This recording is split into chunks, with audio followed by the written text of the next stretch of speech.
Nos últimos anos, tem se falado muito sobre uma nova ordem mundial, sobre multipolaridade, sobre o declínio dos Estados Unidos.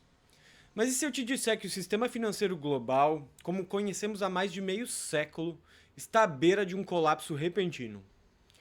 E que um evento aparentemente distante, um conflito entre aliados históricos, os Estados Unidos e a Europa, pela ilha da Groenlândia, pode ser o estopim dessa crise?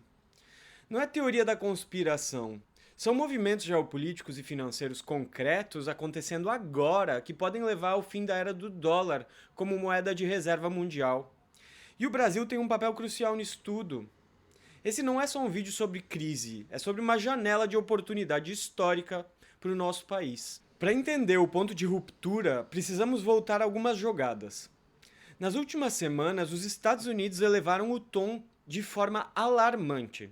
Eles sequestraram diplomaticamente Nicolás Maduro na Venezuela, ameaçaram intervenções na Colômbia, em Cuba e no México, e, em conjunto com Israel, ameaçaram um ataque direto ao Irã novamente, algo que pode se concretizar a qualquer momento. Mas agora aconteceu o impensável. Os Estados Unidos voltaram seus olhos para um território, a Groenlândia. Sob controle da Dinamarca há séculos, a maior ilha do mundo, próxima ao Polo Norte, é vital. Por quê? Ela guarda vastas reservas de terras raras, cobre, níquel, grafite e zinco. Minérios críticos para o futuro, porque fazem parte da produção de carros elétricos, armamentos de última geração, energia nuclear e solar, celulares e computadores. A nova doutrina de segurança dos Estados Unidos reduziu sua zona de interesse global para as Américas, e eles declararam a Groenlândia como essencial. Querem comprá-la da Europa. Só tem um problema: mais de 80% da população da Groenlândia não quer ser americana.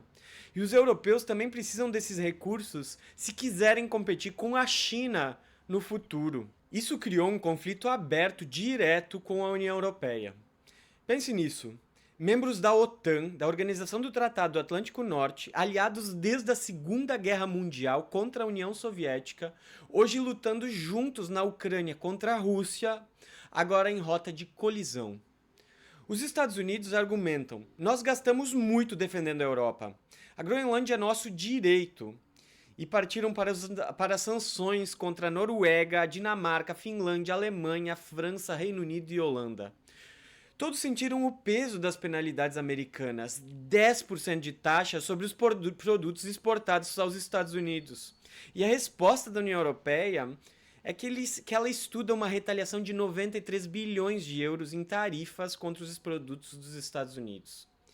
É um novo episódio da guerra comercial dentro do bloco ocidental, em meio a um momento de ascensão de polos tecnológicos como China, Índia e Rússia. E aqui está o verdadeiro problema. O buraco no barco que pode afundar não um país, mas o sistema financeiro global. Há mais de 50 anos o mundo funciona em dólares.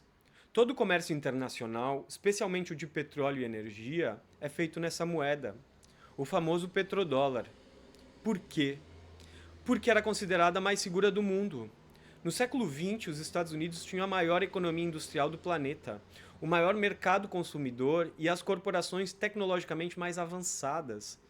Isso dava aos Estados Unidos um privilégio extraordinário, único na história. Eles podiam simplesmente imprimir dinheiro, imprimir moeda e o mundo aceitava. Não precisava de âncora em ouro, em prata, em produção, em nada, o mundo aceitava. Isso financiou um enriquecimento desproporcional do povo americano e fez com que todos os países do mundo investissem suas riquezas nas corporações e na dívida americana. Mas essa confiança começou a rachar. Primeiro com a guerra na Ucrânia, quando os Estados Unidos congelaram 300 bilhões de dólares em reservas da Rússia. Um tiro no pé estratégico. Mostrou ao mundo que dólares no Banco Central de um país podem ser confiscados por decisão política de Washington. Segundo, a China explodiu rapidamente em produção industrial e inovação tecnológica nos últimos 20 anos, tornando-se a maior economia do planeta em poder de paridade de compra, ultrapassando os Estados Unidos. Terceiro, o Brasil tem a agropecuária mais moderna do planeta, competindo com os produtos dos Estados Unidos pelo mercado asiático. Logo, os BRICS, liderados pela China, aceleraram um plano de anos, desdolarizar a economia global. começaram a fazer comércio entre si em yuans, rúpias, rublos e reais. O yuan já é a moeda mais usada no comércio internacional pela Rússia. E tem a dívida pública. Os Estados Unidos têm uma dívida pública monstruosa de 38 trilhões de dólares. Como eles financiam isso? Vendendo títulos dessa dívida para o mundo. Países como China, Japão e os países da Europa compram esses títulos com os seus dólares excedentes do comércio internacional. Esses países precisam confiar para continuar comprando os títulos dos Estados Unidos. E os americanos gastam muito mais do que arrecadam. Compram muito mais do que vendem. A conta simplesmente não fecha. Desse modo, o conflito com a Europa pela Groenlândia pode ser o pavio que acende essa bomba. Nos últimos 6 meses, China, Índia e Brasil coletivamente começaram a vender maciçamente seus títulos de dívida pública dos Estados Unidos. Liquidaram cerca de 150 bilhões de dólares. Perceberam que os Estados Unidos, envolvidos em conflitos por todos os lados, são um risco. Duvidam que aquela dívida gigante será honrada no futuro. E agora, presta atenção. Quem ainda segura a maior parte da dívida pública dos Estados Unidos no exterior? A Europa. Cerca de 40% da dívida é concentrada em países como Reino Unido, França, Noruega, Bélgica, Irlanda, Luxemburgo e Suíça, que têm bilhões e bilhões em títulos do Tesouro americano. E são alguns desses países que estão sendo sancionados pelos Estados Unidos na briga pela Groenlândia. O cenário do fim do jogo é este. Se a União Europeia, em retaliação, começar a vender seus títulos da dívida pública dos Estados Unidos, ou mesmo parar de comprar novos, não haverá mais compradores no mundo para financiar o déficit dos Estados Unidos. O dólar perderá paulatinamente seu status. E para pagar as contas, o governo americano terá que fazer a única coisa que pode: imprimir dólar descontroladamente. Isso gerará uma hiperinflação nos Estados Unidos, um empobrecimento brutal da classe média americana, e o investimento estrangeiro fugirá de Wall Street. As dívidas internas entrarão em calote. Pode ser a maior crise financeira da história, um reset completo do sistema financeiro global. O dólar, como conhecemos, vai acabar. Diante desse cenário difícil, a pergunta que todo brasileiro deve fazer é: como nos preparamos? A resposta é mais simples e mais poderosa do que parece: investindo no Brasil. Esse é um momento histórico para uma virada de chave. Em vez de correr para comprar dólar, que virou como um cheque sem fundos, ou tentar enviar dinheiro para fora, a estratégia é fortalecer nossa economia interna, gerar empregos aqui no país. Precisamos demandar do nosso governo, dos nossos políticos, uma forte ação anticíclica. E o que isso significa? Quando a crise global bater, o Estado brasileiro precisa estar pronto para investir pesado. Gastos públicos inteligentes em infraestrutura, como estradas, ferrovias, portos, trens, energia verde. Isso gera emprego em massa e movimenta a indústria nacional, sustenta o mercado interno. É criar um círculo virtuoso de desenvolvimento aqui dentro. O mundo vai precisar de comida. O Brasil é o celeiro do mundo. O mundo vai precisar de minérios. O Brasil tem abundância. O mundo vai precisar de energia limpa. O Brasil tem sol, vento, água e biocombustíveis. Mas temos que parar de exportar apenas commodities brutas, porque isso simplesmente nos leva ao empobrecimento. Temos que industrializar, agregar valor nos nossos produtos aqui dentro.